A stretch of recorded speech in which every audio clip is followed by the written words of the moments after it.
आज हम आपको एक ऐसी रात की सच्चाई सुनाने जा रहे हैं जो इतिहास की किताबों में दर्ज न की जाए, लेकिन अगर उस रात कुछ और होता तो शायद आज का भारत कुछ और होता। 31 अगस्त 2025 की वो रात जब ढाका के एक आलीशान होटल में एक अमेरिकी मिलिट्री अफसर की रहस्यमय मौत ने पूरे दक्षिण एशिया की राजनीति को हिलाकर रख दिया। सरकारें चुप रहीं, फाइलें गायब होती गईं और बीच में खड़ा था एक नाम, नरेंद्र मोदी। क्या ढाका में हुई वो मौत मोदी की हत्या की साजिश को नाकाम करने की कहानी थी? क्या रूस और भारत ने मिलकर दुनिया की सबसे खतरनाक खुफिया जंग जीती? और क्या अमेरिका इस सब का मौन दर्शक था या असली सूत्रधार? आज हम खोलेंगे वो रहस्य जो प्रोजेक्ट ढाका नाम की एक गुप्त फाइल में दफन है। ये कहानी है मोदी असैसिनेशन एक्सपोज की।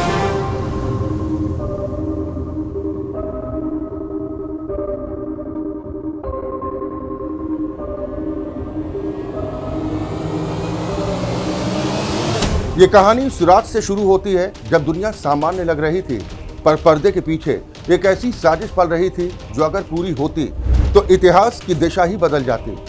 ये कहानी किसी फिल्म की पटकथा नहीं, बल्कि उस खुफिया सच्चाई का दस्तावेज है जो दुनिया के सामने धीरे धीरे खुली।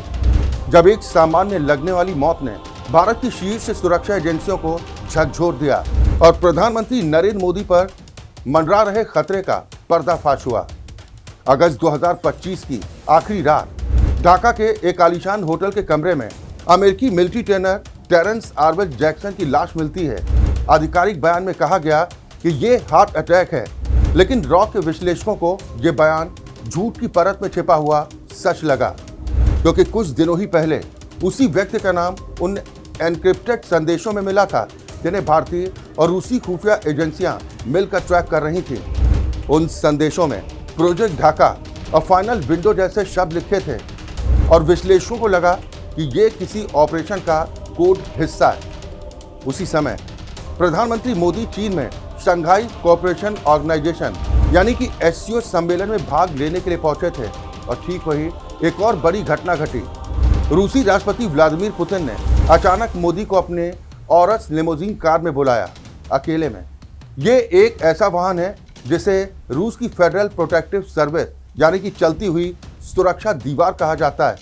किसी भी इलेक्ट्रॉनिक जासूसी या सिग्नल इंटरसेप्शन से पूरी तरह मुक्त। मोदी अपने होटल से अपनी कार में नहीं बल्कि पुतिन की कार में रवाना हुए और सबसे अजीब बात यह थी कि कार 10 मिनट तक होटल के बाहर खड़ी रही, जैसे किसी गुप्त संकेत की प्रतीक्षा कर रही हो।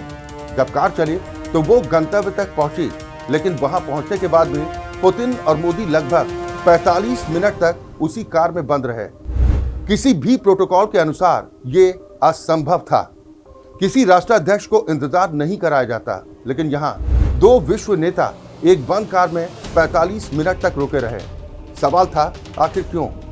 बाद में समझ आया कि वो कोई औपचारिक मुलाकात नहीं थी, बल्कि एक खुफिया वार्ता थी, और शायद वही वार्ता थी जिसने मोदी की जान बचा ली।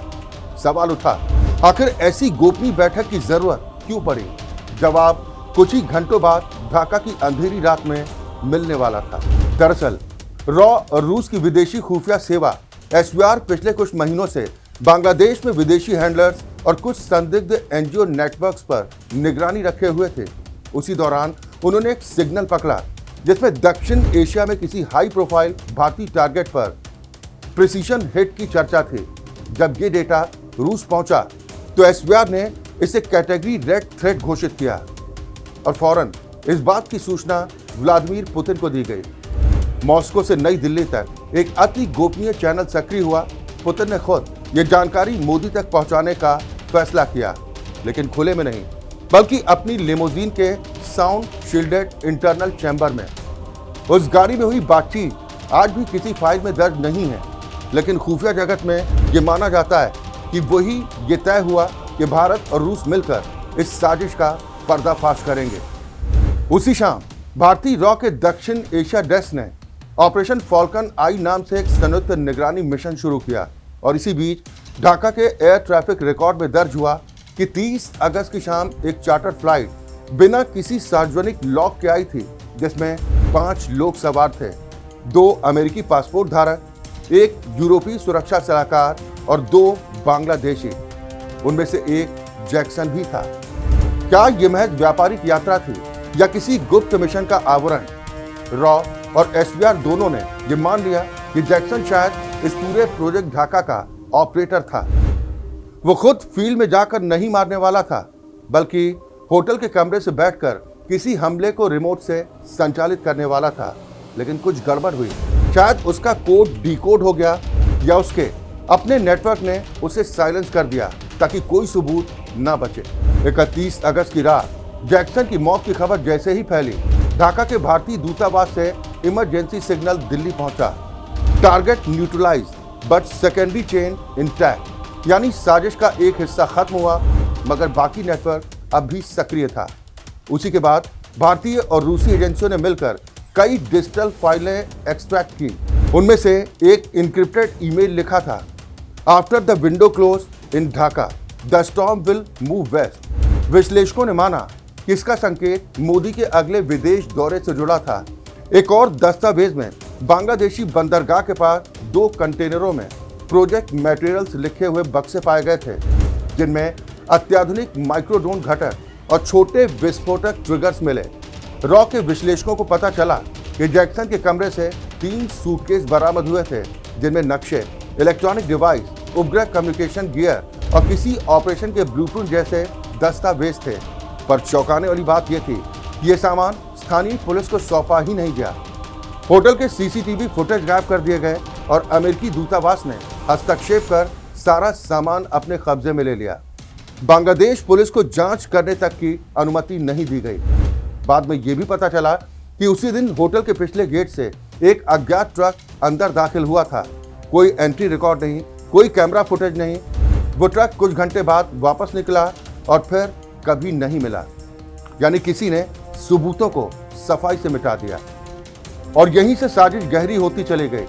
रूस की एसबीआर को संकेत मिले कि अमेरिका की केंद्रीय खुफिया एजेंसी CIA इस पूरी कहानी से पहले से वाकिफ थी, लेकिन उसने जानबूझकर चुप्पी साध ली। अमेरिकी मीडिया में कोई रिपोर्ट तक नहीं आई, बल्कि घटना को पूरी तरह से दबा दिया गया। भारतीय खोजी पत्रकारों की टीम ने इस मामले को इंटरनेट पर तलाशा तो पाया कि गूगल पर Modi assassination plot Dhaka search करने पर कोई ठोस नतीजे नहीं मिलते, जैसे किसी ने एल्गोरिदम के स्तर पर इन खबरों को दबा दिया। सिर्फ ट्विटर, यूट्यूब और कुछ फेसबुक पोस्ट में ही इस घटना के अंश मिलते हैं। क्या ये किसी वैश्विक मीडिया ब्लैकआउट का हिस्सा था या सिर्फ एक संयोग? लेकिन संयोगों की श्रृंखला यहीं पर खत्म नहीं होती। जिस रात जैक्सन की लाश मिली, उसी रात पुतिन और मोदी की वो गोपनीय मुलाकात भी हुई थी। और जब मोदी ने सम्मेलन से लौटते वक्त पुतिन को विदा किया तो उनके शब्द थे, थैंक यू फॉर एवरीथिंग, यानी हर चीज के लिए शुक्रिया। अब सवाल उठा कि एवरीथिंग में आखिर क्या छिपा था? क्या पुतिन ने उन्हें किसी साजिश की सूचना दी थी? क्या उन्होंने पहले ही चेतावनी देकर इस हमले को रोका? भारत लौटने के बाद मोदी ने एक सार्वजनिक सभा में कहा, मैं गया था, लौट आया हूं। तालियां इस बात की हैं कि गया था या फिर इस बात की कि वापस आ गया। इस वाक्य में छिपा संकेत अब खुफिया विश्लेषणों में चर्चा का विषय है। इतिहास में कई ऐसे उदाहरण हैं जब किसी राष्ट्र प्रमुख की हत्या की योजना समय रहते नाकाम की गई हो, लेकिन इस मामले में कहानी कुछ और कहती है। सवाल ये भी उठता है कि अगर ये सच है तो अमेरिका ऐसा क्यों करना चाहता था? जवाब कई परतों में छिपा है। अमेरिका के लिए मोदी उस नेता का प्रतीक बन चुके थे जो उनके दबाव के आगे झुकने को तैयार नहीं था। यूक्रेन रूस युद्ध के दौरान भारत ने रूसी तेल खरीदना बंद नहीं किया, पाकिस्तान पर अमेरिकी मध्यस्थता को ठुकराया और पश्चिमी एजेंडों से स्वतंत्र नीति अपनाई। भारत ने बार बार ग्लोबल साउथ की आवाज बनकर अमेरिका की नीतियों को चुनौती दी। और जब कूटनीतिक दबाव, मीडिया प्रोपेगेंडा और आर्थिक प्रलोभन काम नहीं आए तो शायद योजना एलिमिनेशन की तरफ मुड़ी। CIA का रिकॉर्ड भी इस ओर इशारा करता है। दक्षिण एशिया में सत्ता परिवर्तन के कई प्रयास पहले से दर्ज हैं, चाहे वो श्रीलंका हो, नेपाल या फिर बांग्लादेश। लेकिन भारत में ये खेल असंभव था, क्योंकि यहाँ पर रॉ और उसके मित्र राष्ट्र रूस की एसबीआर ने उस जाल को समय रहते तोड़ दिया। अब भारत में सुरक्षा एजेंसियां पूरी तरह से अलर्ट हैं। बताया जाता है कि प्रधानमंत्री नरेंद्र मोदी ने अपने आगामी कई अंतर्राष्ट्रीय कार्यक्रम जैसे UNGA सत्र, गाजा समिट और आसियान मीटिंग या तो स्थगित कर दे या फिर किसी और को भेजने का निर्णय लिया। ये सिर्फ सुरक्षा का मामला नहीं बल्कि एक स्पष्ट संदेश भी है कि अब खेल का मैदान बदल चुका है। तो क्या ये सब एक संयोग था या साजिश? क्या जैक्सन का मरना, सीसीटीवी फुटेज का गायब होना, CIA की चुप्पी और पुतिन की कार में 45 मिनट तक हुई गोपनीय बातचीत सब कुछ एक ही कहानी के हिस्से हैं या सिर्फ खुफिया एजेंसियों का ओवर रिएक्शन था? जवाब कोई खुले मंच पर नहीं देगा क्योंकि ऐसे सच कभी रिपोर्ट नहीं होते, वो सिर्फ इतिहास के सीने में दफन रहते हैं। लेकिन एक बात तय है, ढाका की उस रात जो कुछ भी हुआ उसने भारत की सुरक्षा रणनीति हमेशा के लिए बदल दी। और शायद इसीलिए आज भी जब मोदी किसी मंच पर मुस्कुराते हैं तो उनके पीछे कहीं ना कहीं वो 45 मिनट की खामोशी गूंजती, वो खामोशी जिसने इतिहास को नया मोड़ दिया।